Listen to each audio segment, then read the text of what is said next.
سیدنا عثمان کی طرف سے آپ نے خود اپنے ایک ہاتھ پر دوسرا ہاتھ رکھ کر بیعت کی، مطلب یہ کہ آپ نے اپنے دوسرے ہاتھ کو سیدنا عثمان کا ہاتھ قرار دیا اور فرمایا، اور یہ عثمان کا ہاتھ ہے۔ اس بیعت کو بیعت رضوان کہا جاتا ہے، اس لیے کہ اس میں شریک ہونے والوں سے اللہ تعالیٰ نے اپنے راضی ہونے کا اعلان فرمایا۔ یہ اعلان قرآن کریم کی سورہ فتح میں ہے۔ اللہ تعالیٰ نے فرمایا، لقد رضي الله عن المؤمنين إذ يبايعونك تحت الشجرة۔ اللہ مومنوں سے خوش ہو گیا جب وہ درخت کے نیچے تم سے بیعت کر رہے تھے۔ گویا جن لوگوں نے اس وقت یہ بیعت کی اللہ ان سے خوش ہو گیا۔ اس سے بڑی خوش بختی اور کیا ہو سکتی ہے کہ اللہ خوش ہو جائے۔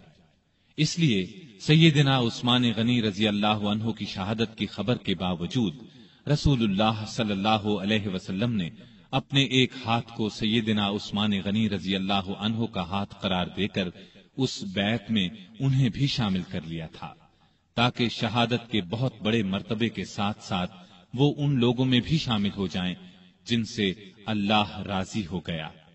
بیعت کے بعد مسلمان لڑائی کی تیاری کر رہے تھے کہ عثمان غنی رضی اللہ عنہ وہاں پہنچ گئے۔ انہیں زندہ سلامت دیکھ کر مسلمان بہت خوش ہوئے۔ ادھر مسلمانوں کے جوش اور جذبے کی کیفیت دیکھ کر کافر مسلمانوں سے صلح پر آمادہ ہو گئے۔ انہوں نے چند شرائط پر مسلمانوں سے صلح کر لی۔ ایک معاہدہ لکھا گیا، اس میں یہ تمام شرائط درج کی گئیں۔ اس معاہدے کا نام صلح حدیبیہ مشہور ہوا اور یہ بیعت رضوان کے نام سے مشہور ہوئی۔ معاہدے کی ایک شرط یہ بھی تھی کہ اس سال مسلمان عمرہ کیے بغیر چلے جائیں۔ اگلے سال ذی-قعدہ کے مہینے میں قریش 3 دن کے لیے مکے سے نکل جائیں گے، مسلمان ان دنوں میں عمرہ کر لیں۔ چنانچہ آپ صلی اللہ علیہ وسلم تمام صحابہ کے ساتھ واپس چلے گئے۔ بیعت رضوان کے بعد عثمان غنی رضی اللہ عنہ خیبر کی لڑائی میں شریک ہوئے۔ یہ لڑائی ہجرت کے 7ویں سال محرم کے مہینے میں پیش آئی۔ فتح کے بعد رسول اللہ صلی اللہ علیہ وسلم نے سیدنا عثمان غنی رضی اللہ عنہ کو خیبر میں زمین کا ایک حصہ عنایت فرمایا۔ ہجرت کے 8ویں سال نبی کریم صلی اللہ علیہ وسلم 10,000 صحابہ کے ساتھ مکے کی طرف روانہ ہوئے۔ ان میں سیدنا عثمان غنی بھی شامل تھے۔ مکے کی فتح کے بعد حنین کی لڑائی میں بھی عثمان غنی رضی اللہ عنہ نے شرکت کی۔ اس کے بعد تبوک کی لڑائی کا واقعہ پیش آیا۔ روم کا بادشاہ مدینے پر حملہ کرنا چاہتا تھا۔ نبی کریم صلی اللہ علیہ وسلم نے آگے بڑھ کر اس کا مقابلہ کرنے کا ارادہ فرمایا۔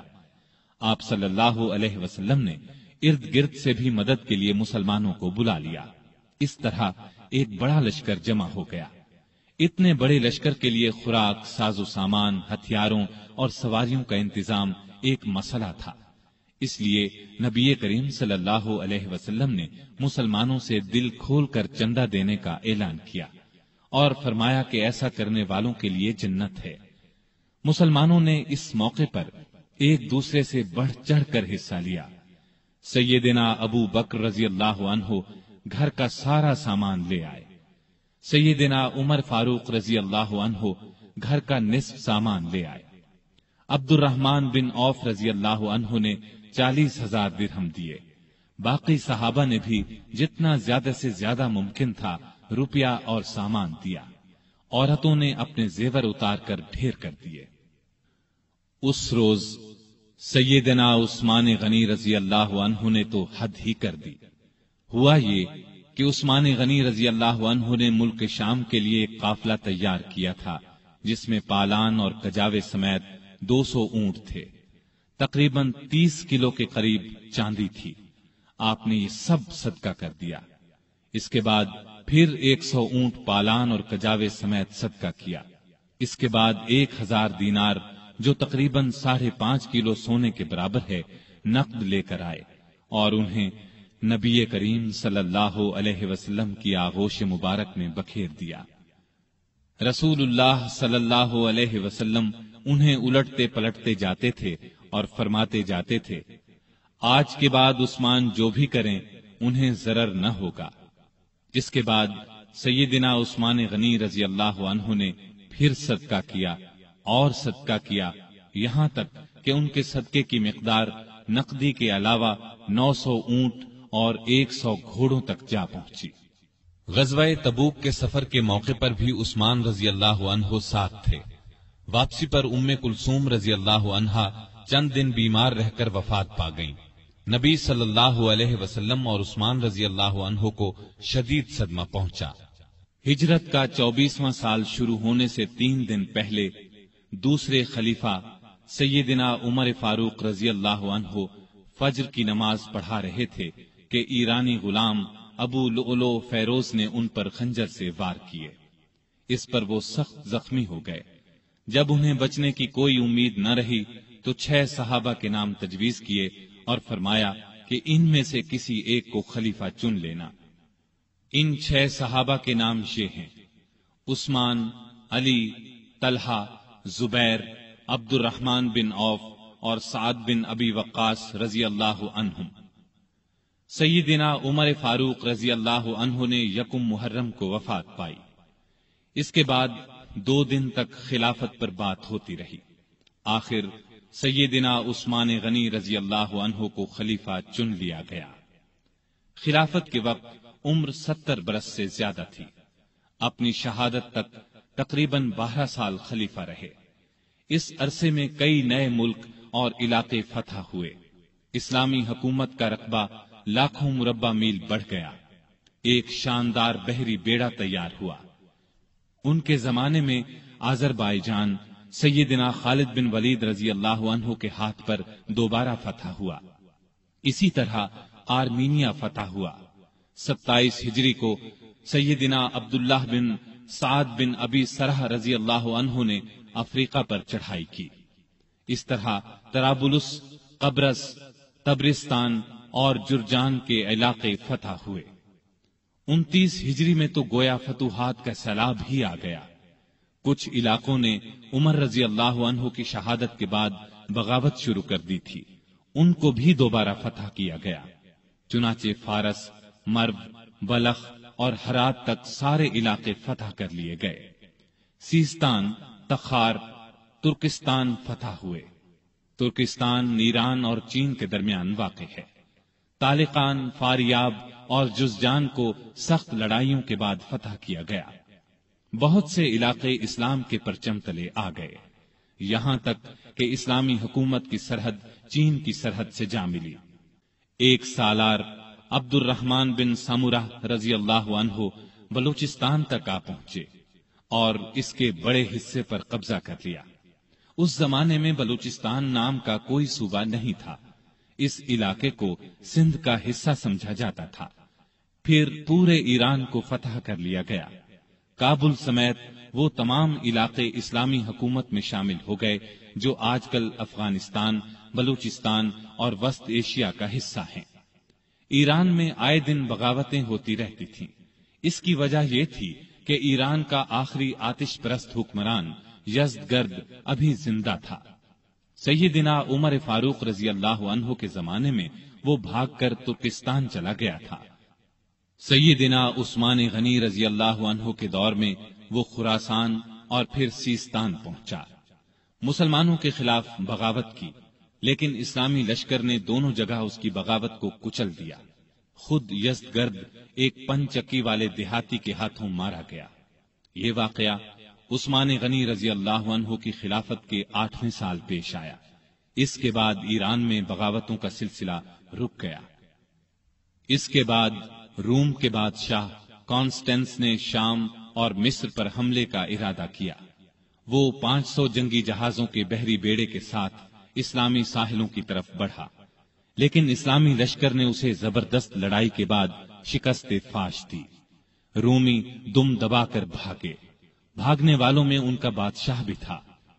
اس جنگ کو مستولوں والی جنگ کہا جاتا ہے۔ اس طرح رومیوں کا غرور خاک میں مل گیا۔ رومی بحری بیڑے کا روب ہمیشہ کے لیے خاک میں مل گیا۔ سمندری لڑائی میں مسلمانوں کی یہ جیت سیدنا عثمان غنی رضی اللہ عنہ کی خلافت کے زمانے کا اتنا عظیم الشان کارنامہ ہے کہ ہم اس پر فخر کر سکتے ہیں۔ سیدنا عثمان غنی رضی اللہ عنہ کے زمانے کی فتوحات دو قسم کی ہیں۔ سیدنا عمر رضی اللہ عنہ کے زمانے میں جو علاقے فتح ہوئے تھے ان میں سے کچھ باغی ہو گئے تھے۔ سیدنا عثمان غنی رضی اللہ عنہ کے دور خلافت میں ان علاقوں کو پھر سے فتح کیا گیا۔ اس طرح ان علاقوں پر دوبارہ اسلام کا جھنڈا لہرانے لگا۔ ان میں آذربائیجان، آرمینیا، ہمدان، رے، خراسان اور اسکندریہ وغیرہ کی بغاوتوں کا کچلا جانا شامل ہے۔ دوسری قسم کی فتوحات وہ ہیں جو مسلمانوں نے نئے علاقے فتح کیے۔ ان میں افریقہ یعنی طرابلس، مراکش، الجزائر، تیونس کے علاقے، نیز ان کے علاوہ قبرص، طبرستان، جرجان، افغانستان، ترکستان اور قفقاز وغیرہ فتح ہوئے۔ قفقاز کو کوہ قاف بھی کہا جاتا ہے۔ ایران کے بہت سے علاقے عمر رضی اللہ عنہ کے دور میں فتح ہو چکے تھے، کچھ باقی تھے، مثلاً طوس، بیحق، نیشاپور، بلخ وغیرہ۔ یہ سب سیدنا عثمان غنی رضی اللہ عنہ کے زمانے میں فتح ہوئے۔ بحری بیڑے کی فتح کے بعد مسلمان بحیرہ روم پر چھا گئے، دنیا کی ایک زبردست بحری طاقت بن گئے۔ شام کے والی سیدنا امیر معاویہ نے سیدنا عثمان کی توجہ اس طرف دلائی کہ ہمیں ہر وقت رومیوں کی طرف سے بحری حملے کا خطرہ رہتا ہے، ان کے مقابلے کے لیے ہمارے پاس بھی بحری بیڑا ہونا چاہیے۔ اس پر انہوں نے بحری بیڑا تیار کرنے کا حکم دیا۔ سیدنا امیر معاویہ نے مصر کے والی عبداللہ بن سعد کے ساتھ مل کر ایک عظیم الشان بحری بیڑا تیار کیا، جس میں کئی سو جنگی جہاز تھے۔ جہاز بنانے کا پہلا کارخانہ مصر میں قائم ہوا۔ بحری بیڑے کے ساتھ بحری فوج بھی قائم کی گئی۔ اس بیڑے کا نصف حصہ شام اور نصف مصر کے ساحل پر رہتا تھا۔ جلد ہی مسلمانوں کی بحری طاقت اس قدر بڑھ گئی کہ انہوں نے قبرص کے جزیرے کو فتح کر لیا۔ پھر مستولوں والی لڑائی میں رومی بحری بیڑے کو شکست دی۔ یہ شکست اس قدر زبردست تھی کہ پھر مدت دراز تک رومیوں کو اسلامی ملکوں پر حملہ کرنے کی جرت نہ ہوئی۔ سیدنا عثمان نے اپنے زمانے میں رفاع عامہ یعنی عام لوگوں کی بھلائی کے بے شمار کام کیے۔ ان میں سے کچھ یہ ہیں: نجد کے راستے پر ایک شاندار سرائے بنوائی، اس کے ساتھ ایک چھوٹا سا بازار بسایا، میٹھے پانی کا ایک کنواں کھدوایا۔ خیبر کی طرف سے کبھی کبھار سیلاب آتا تھا، مدینے سے کچھ فاصلے پر ایک بند تعمیر کرا دیا تاکہ سیلاب کا رخ مدینے کی طرف نہ ہو۔ نہریں کھدوا کر بھی اس کا رخ موڑا گیا۔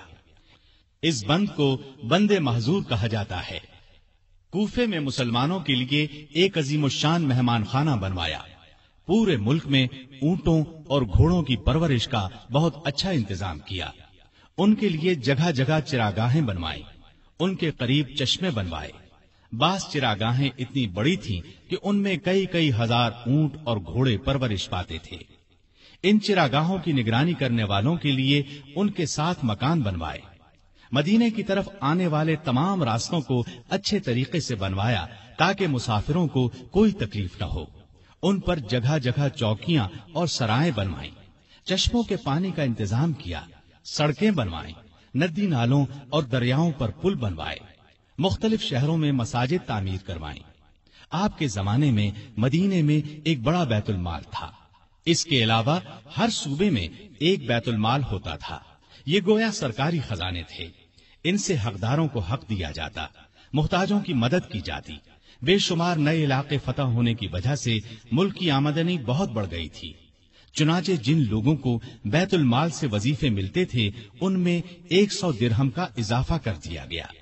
رمضان میں امہات المومنین یعنی امت کی ماؤں کو 2 درہم روزانہ، جبکہ دوسرے لوگوں کو 1 درہم بیت المال سے دیا جاتا تھا۔ اس کے علاوہ انہیں کھانا بھی دیا جاتا۔ مقدمات کا فیصلہ کرنے کے لیے جگہ جگہ قاضی مقرر تھے۔ قاضی عالم لوگوں کو مقرر کیا جاتا تھا، انہیں معقول تنخواہیں دی جاتی۔ قاضی حاکم کے ماتحت نہیں ہوتے تھے، اس طرح وہ ہر مقدمے کا فیصلہ قرآن اور حدیث کے مطابق کرتے تھے. ان پر کسی کا کوئی دباؤ نہیں ہوتا تھا. بڑے بڑے شہروں میں مفتی بھی تھے. قاضی حضرات کو کسی مسئلے میں کوئی مشکل پیش آتی تو وہ مفتیوں سے فتویٰ طلب کرتے، ان کے فتووں کے مطابق فیصلہ کرتے. حکومت کے کاموں میں سیدنا عثمان بڑے بڑے بزرگ صحابہ سے مشورے لیتے تھے. آپ ساری زندگی اپنے مال سے دین کی خدمت کرتے رہے. ایک خدمت یہ تھی کہ تمام مسلمانوں کو قرآن پاک کی ایک قرات پر جمع کر دیا، حرم شریف میں توسیع کروائی، ارد گرد کے مکانات خرید کر یہ کام کروایا. آپ نے خانہ کعبہ پر پہلی بار نہایت قیمتی غلاف چڑھایا. اس سے پہلے معمولی غلاف ہوتا تھا. مسجدوں میں خوشبوؤں کی دھونی آپ کے زمانے سے شروع ہوئی. صفوں کو سیدھا رکھنے کے لیے آدمی مقرر کیے. سیدنا عثمان غنی رضی اللہ عنہ اسلام کی تبلیغ اور اشاعت کا بہت خیال رکھتے تھے. دوسرے مذاہب کے لوگوں سے بہت اچھا سلوک کرتے تھے. مختصر یہ کہ آپ کے دور میں بہت شاندار کام ہوئے. اسلام نے بہت ترقی کی، لیکن افسوس آپ کی خلافت کے آخری چند سال بہت مشکلات میں گزرے. اس کی وجہ وہ فتنے تھے جو اندر ہی اندر پک رہے تھے، سلگ رہے تھے. فتنوں کی یہ آگ پھر بھڑک اٹھی. سیدنا عثمان غنی رضی اللہ عنہ کے خلاف فتنے برپا کرنے والے وہ لوگ تھے جو اپنے آپ کو مسلمان کہتے تھے، لیکن اصل میں وہ مسلمان نہیں تھے. انہوں نے مسلمانوں کا روپ دھار لیا تھا، اور یہ روپ انہوں نے دھارا ہی اس لیے تھا کہ مسلمانوں کی جڑوں کو کھوکھلا کریں، ان کے خلاف سازشیں کریں، فتنے جگائیں، انہیں آپس میں لڑا دیں تاکہ مسلمان کمزور سے کمزور ہوتے چلے جائیں. سیدنا عثمان غنی رضی اللہ عنہ کے خلاف سازشوں کا بازار جن لوگوں نے گرم کیا، ان کا سردار عبداللہ بن سبا تھا. یہ یہودی نسل کا ایک مکار آدمی تھا. اس نے پرہیزگاری کا لباس اوڑھ رکھا تھا. لوگ اس کی باتوں میں آتے چلے گئے. بے شمار لوگوں کو اس نے اپنا ہم خیال بنا لیا.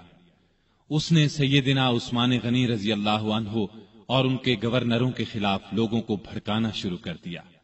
وہ ان کے ہر کام میں نقص نکالنے لگا، ان پر بے جا الزامات لگانے لگا.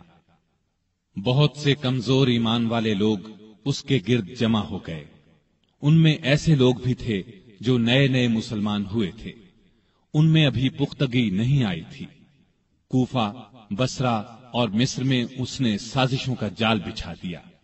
یہ جال اس قدر مہارت سے بچھایا گیا کہ بعض نیک دل لوگ بھی شک میں پڑ گئے کہ کہیں واقعی تو ایسا نہیں ہے. ایسے لوگوں میں بھی بے چینی پھیل گئی. پھر بے چینی کی یہ لہر مدینے کے لوگوں تک جا پہنچی. عبداللہ بن سبا اور اس کے حامیوں نے فتنے اور سازش کی یہ آگ الزامات کے ذریعے لگائی. اس نے الزام لگایا کہ عثمان غنی رضی اللہ عنہ نے اپنے رشتہ داروں کو خوش کرنے کے لیے انہیں بڑے بڑے عہدوں پر مقرر کر رکھا ہے. انہوں نے بیت المال سے بڑی بڑی رقمیں ایسے لوگوں کو دیں جو ان کے حقدار نہیں تھے، بلکہ زیادہ تر ان کے رشتہ دار تھے. طرابلس کی جنگ سے جو مال غنیمت حاصل ہوا اس کا 5واں حصہ بیت المال کا حق تھا، لیکن انہوں نے مصر کے گورنر عبداللہ بن سعد کو دے دیا. جب سیدنا عثمان غنی رضی اللہ عنہ تک یہ باتیں پہنچیں تو انہوں نے بھرے مجمع میں ان الزامات کے یہ جوابات دیے. میں نے ان لوگوں کو خوش کرنے کے لیے نہیں بلکہ لائق، بہادر اور بھروسے کے قابل سمجھ کر اونچے عہدوں پر مقرر کیا ہے. میں اپنے خاندان والوں سے واقعی محبت کرتا ہوں، لیکن ان کی خاطر ظالم نہیں بن سکتا. میں ان کے صرف وہی حق ادا کرتا ہوں جو واجب ہیں. ان کو دل کھول کر دیتا ہوں تو بیت المال سے نہیں، اپنے ذاتی مال میں سے دیتا ہوں. مسلمانوں کا مال میں اپنے لیے حلال سمجھتا ہوں اور نہ کسی دوسرے کے لیے. طرابلس کی لڑائی میں عبداللہ بن سعد اسلامی فوج کے سپاہ سالار تھے. میں نے ان سے وعدہ کیا تھا کہ اگر آپ لڑائی میں کامیاب ہوئے تو غنیمت کے مال کا 5واں حصہ آپ کو دیا جائے گا. فتح کے بعد میں نے اپنے وعدے کے مطابق یہ حصہ انہیں دیا، لیکن جب دوسرے مسلمانوں نے اس بات کو پسند نہ کیا تو میں نے یہ حصہ ان سے لے کر بیت المال میں جمع کرا دیا. اب اس میں اعتراض والی بات کون سی رہ گئی؟ اس کے علاوہ ان پر ایک چراہ گاہ کے بارے میں بھی الزام تھا۔ یہ چراہ گاہ مدینے کے قریب بنائی گئی تھی۔ سیدنا عثمان غنی رضی اللہ عنہ نے اس کو حکومت کی ملکیت قرار دیا، عام لوگوں کو اس سے فائدہ اٹھانے سے روک دیا۔ اس الزام کے جواب میں انہوں نے یہ کہا کہ اس چراہ گاہ کو مجھ سے پہلے ہی سرکاری بنا دیا گیا تھا تاکہ سرکاری گھوڑے اور اونٹ وہاں چر سکیں۔ میں نے اس میں عام لوگوں کو مویشی چرانے سے نہیں روکا۔ میرے پاس تو صرف 2 اونٹ ہیں جو میں نے حج کے لیے رکھ چھوڑے ہیں۔ خلافت سے پہلے میں سب سے زیادہ اونٹوں اور بکریوں کا مالک تھا۔ اب ان 2 اونٹوں کے سوا میرے پاس کوئی جانور نہیں ہے، یعنی میں اس چراہ گاہ میں اپنے مویشی نہیں چراتا۔ ان کے علاوہ سیدنا عثمان پر اور بھی ایسے الزامات لگائے گئے تھے جن کی سرے سے کوئی حقیقت ہی نہیں تھی۔ بعض باتوں کا بتنگڑ بنا دیا گیا تھا۔ ادھر فساد پھیلانے والے لوگ کسی بات کے جواب پر کوئی توجہ نہیں دیتے تھے۔ ان کی تو بس ایک ہی ضد تھی کہ سیدنا عثمان کو خلیفہ نہ رہنے دیا جائے۔ جب یہ لوگ دوسروں کو کھلم کھلا بغاوت پر ابھارنے لگے تو سیدنا عثمان نے صوبوں کے تمام گورنروں کو مدینے میں طلب کر کے ان سے مشورہ کیا کہ اس شورش کو کیسے رفع کیا جائے۔ بعض نے رائے دی کہ فساد پھیلانے والوں کو سخت سزائیں دی جائیں، لیکن سیدنا عثمان بہت نرم مزاج تھے، ایسا کرنا پسند نہ کیا۔ دوسری کسی رائے پر بھی اتفاق نہ ہو سکا۔ سارے گورنر اپنے اپنے علاقوں کی طرف واپس روانہ ہو گئے۔ ان کے جانے کے بعد سیدنا عثمان نے شورش دور کرنے کے لیے 3 کام کیے۔ ایک یہ کہ کوفے کا گورنر سعید بن عاص کی جگہ بزرگ صحابی ابو موسیٰ اشعری کو مقرر فرمایا، کیونکہ کوفے کے باغی سعید بن عاص کے دشمن بن چکے تھے اور انہوں نے یہ مطالبہ کیا تھا کہ ابو موسیٰ اشعری کو کوفے کا گورنر بنایا جائے۔ دوسرا یہ کہ چند صحابہ کو تمام صوبوں میں یہ تحقیق کرنے کے لیے بھیجا کہ لوگوں کی جائز شکایات کیا ہیں اور ان کو کیسے دور کیا جا سکتا ہے۔ تیسرا یہ کہ ملک بھر میں اعلان کرا دیا کہ جس کسی کو مجھ سے یا میرے کسی حاکم سے کوئی شکایت ہو وہ حج کے موقع پر پیش کرے، میں یہ شکایت دور کر دوں گا اور ظالم سے مظلوم کا حق دلاؤں گا۔ جس وقت سیدنا عثمان حالات کو سدھارنے کی یہ کوششیں فرما رہے تھے، عین اس وقت دوسری طرف مصر، کوفہ اور بصرہ کے سازشی لوگوں نے آپس میں خطوط لکھ کر خفیہ طریقے سے طے کیا کہ اچانک مدینے پہنچ کر سیدنا عثمان سے تلوار کے زور پر اپنے مطالبات منوائے جائیں۔ آخر یہ لوگ جن کی تعداد ہزاروں میں تھی ایک ہی وقت مدینے پہنچے۔ شہر سے 2-3 میل دور پڑاؤ ڈالا۔ پہلے ان لوگوں نے مدینے کے سب سے بزرگ صحابہ علی، طلحہ، زبیر اور سعد بن ابی وقاص رضی اللہ عنہم کو اپنے ساتھ ملانے کی کوشش کی، لیکن چاروں نے ان کا ساتھ دینے سے انکار کر دیا۔ اس کے بعد سیدنا علی جناب عثمان کی طرف سے باغیوں کے پاس گئے اور ان کے ایک ایک الزام کا جواب دے کر انہیں واپس جانے کی ترغیب دی، ساتھ ہی انہیں یقین دلایا کہ سیدنا عثمان تمہارے جائز مطالبات ماننے کے لیے تیار ہیں۔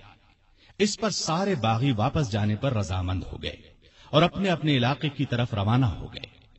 اس واقعے کو چند ہی روز گزرے تھے کہ ایک دن مدینے کی گلیاں گھوڑوں کی ٹاپوں اور انتقام انتقام کی آوازوں سے گونج اٹھی۔ لوگ گھبرا کر باہر نکلے۔ انہوں نے دیکھا کہ مصری باغیوں کی جماعت پھر واپس آ گئی ہے۔ سیدنا علی آگے بڑھے اور ان سے واپس آنے کا سبب پوچھا تو انہوں نے جواب دیا کہ ہم واپس جا رہے تھے، راستے میں ایک شخص کو دیکھا جو مدینے کی طرف سے آ رہا تھا اور بڑی تیزی سے مصر کی طرف جا رہا تھا۔ ہمیں اس کی چال ڈھال سے شبہ گزرا، روک کر اس کی تلاشی لی تو اس کے پاس سے ایک خط ملا۔ وہ خط مصر کے گورنر کے نام تھا۔ خط امیر المومنین عثمان کی طرف سے تھا۔ اس میں انہوں نے لکھا تھا کہ جو لوگ مدینے سے مصر واپس آ رہے ہیں ان سب کو قتل کر دیا جائے۔ خط پر سیدنا عثمان کی مہر بھی لگی تھی۔ اس خط کو دیکھ کر ہم نے سمجھ لیا کہ ہمارے ساتھ دھوکہ کیا جا رہا ہے، اب ہم اس دھوکے کا انتقام لینے کے لیے واپس آئے ہیں۔ جب یہ معاملہ سیدنا عثمان غنی رضی اللہ عنہ کے سامنے رکھا گیا تو وہ بہت حیران ہوئے اور قسم کھا کر کہا، نہ میں نے یہ خط لکھا نہ کسی سے لکھوایا، اس پر لوگوں نے خیال ظاہر کیا کہ یہ خط سیدنا عثمان کے مشیر مروان بن حکم نے ان کی اجازت کے بغیر لکھا ہے۔ ادھر باغی تو فساد پر تلے ہوئے تھے۔ انہوں نے کہا، خط چاہے کسی نے لکھا ہو، اس کے ذمہ دار خلیفہ ہی ہیں، اس لیے وہ خلافت سے الگ ہو جائیں۔ اسی دوران میں کوفہ اور بصرہ کے لوگ بھی واپس آ گئے۔ ان سے پوچھا گیا کہ تم لوگوں کے راستے تو الگ الگ ہیں، پھر تم کس طرح راستے سے پلٹ آئے ہو؟ انہوں نے کوئی جواب نہ دیا اور مصریوں میں شامل ہو گئے۔ سیدنا عثمان غنی رضی اللہ عنہ نے باغیوں کو جواب دیا، جب تک مجھ میں جان ہے خلافت سے الگ نہیں ہوں گا۔ میں تمہاری ہر جائز شکایت کو دور کرنے کے لیے تیار ہوں، لیکن تمہارے کہنے سے خلافت کی قمیص کو نہیں اتاروں گا، اس لیے کہ یہ قمیص مجھے اللہ نے پہنائی ہے، اور مجھے رسول اللہ صلی اللہ علیہ وسلم نے فرمایا تھا کہ اللہ تعالیٰ تجھے قمیص پہنائے گا، پھر اسے اتارنے کے لیے لوگ آئیں گے تو اسے نہ اتارنا۔ میں نہ تو تلوار کے زور پر خلیفہ بنا تھا اور نہ کوئی تلوار کے زور پر مجھے خلافت سے الگ کر سکتا ہے۔ میں رسول صلی اللہ علیہ وسلم کی وصیت کے مطابق آخری دم تک صبر کروں گا۔ ان کا یہ جواب سن کر سارے باغی آگے بڑھے اور امیر المؤمنین سیدنا عثمان غنی کے گھر کو گھیرے میں لے لیا۔ باغیوں نے ان کے گھر کو کئی دن تک گھیرے میں رکھا۔ ان دنوں میں ان ظالموں نے بہت گھٹیا حرکات کی، ان کے گھر میں پانی اور خوراک تک جانے سے روک دیا۔ ایک روز ام المؤمنین سیدہ ام حبیبہ رضی اللہ عنہا نے کھانے پینے کی کچھ چیزیں لے کر سیدنا عثمان غنی تک جانے کی کوشش کی، لیکن ظالم باغیوں نے ان کی بے ادبی کی اور آگے نہ جانے دیا۔ ایک روز سیدنا علی رضی اللہ عنہ نے اپنے چند آدمیوں کے ذریعے پانی کی 3 مشکیں بھجوائیں۔ ان آدمیوں کو باغیوں نے روکا، لیکن وہ لڑ بھیڑ کر اور کئی زخم کھا کر پانی کی مشکیں اندر لے جانے میں کامیاب ہو گئے۔ 1-2 بار پڑوس کے گھروں سے بھی خوراک اور پانی کی مدد پہنچی، لیکن یہ اتنی کم ہوتی تھی کہ بڑی مشکل سے 1-2 دن گزرتے تھے۔ مدینے میں جتنے بھی بزرگ اور جلیل القدر صحابہ موجود تھے، ان سب نے باغیوں کو بہت سمجھایا، لیکن باغیوں نے ان کا بھی لحاظ نہ کیا، کوئی بات نہ مانی۔ خود امیر المؤمنین سیدنا عثمان غنی رضی اللہ عنہ نے کئی مرتبہ باغیوں کو سمجھانے کی کوشش کی، مکان کی چھت پر جا کر کئی مرتبہ ان کے سامنے بہت با اثر تقاریر کی، انہیں یاد دلایا کہ رسول اللہ صلی اللہ علیہ وسلم جب مدینے تشریف لائے تھے تو مسجد نبوی کے لیے جگہ تنگ تھی۔ آپ نے اعلان فرمایا تھا کہ جو شخص مسجد کے لیے زمین خریدے گا اسے جنت میں جگہ ملے گی۔ میں نے ہی یہ جگہ خرید کر مسجد میں شامل کی تھی، لیکن آج تم مجھے اس مسجد میں نماز پڑھنے سے روکتے ہو۔ ہجرت کے بعد سارے مدینے میں بس ایک ہی کنواں تھا۔ رسول اللہ صلی اللہ علیہ وسلم نے اعلان فرمایا تھا کہ جو شخص اس کنویں کو خرید کر مسلمانوں کے لیے پانی عام کرے گا اس کے لیے جنت ہے۔ کیا تمہیں علم نہیں ہے کہ میں نے ہی یہ کنواں خرید کر مسلمانوں کے حوالے کیا تھا، لیکن آج تم نے مجھ پر اس کا پانی بند کر دیا ہے۔ رسول اللہ صلی اللہ علیہ وسلم کے ساتھ میرا کیا تعلق تھا، کیا تم یہ بھی نہیں جانتے؟ ان کی یہ تمام باتیں بھی پتھر دل باغیوں کو ہلا نہ سکی۔ ان ظالموں نے امیر المؤمنین کے مکان کو آنے والے تمام راستوں پر پہرے بٹھا دیے تاکہ مدینے کے لوگ ان کی مدد کو نہ پہنچ سکیں۔ پھر بھی 700 بہادر مسلمان ہتھیار لگا کر کسی نہ کسی طرح سیدنا عثمان غنی رضی اللہ عنہ کے پاس پہنچ گئے اور امیر المؤمنین سے کہا، اگر آپ اجازت دیں تو ہم ان باغیوں سے لڑیں۔ اس پر عثمان غنی رضی اللہ عنہ نے فرمایا، میں تم لوگوں کو اللہ کا واسطہ دیتا ہوں کہ کوئی شخص میرے لیے اپنا خون نہ بہائے۔ اس پر چند نوجوانوں کے سوا نہ چاہتے ہوئے بھی باقی لوگ واپس چلے گئے۔ سیدنا عثمان غنی رضی اللہ عنہ نے یہ بھی پسند نہ فرمایا کہ رسول اللہ صلی اللہ علیہ وسلم کے شہر کو چھوڑ کر کسی دوسرے شہر چلے جائیں۔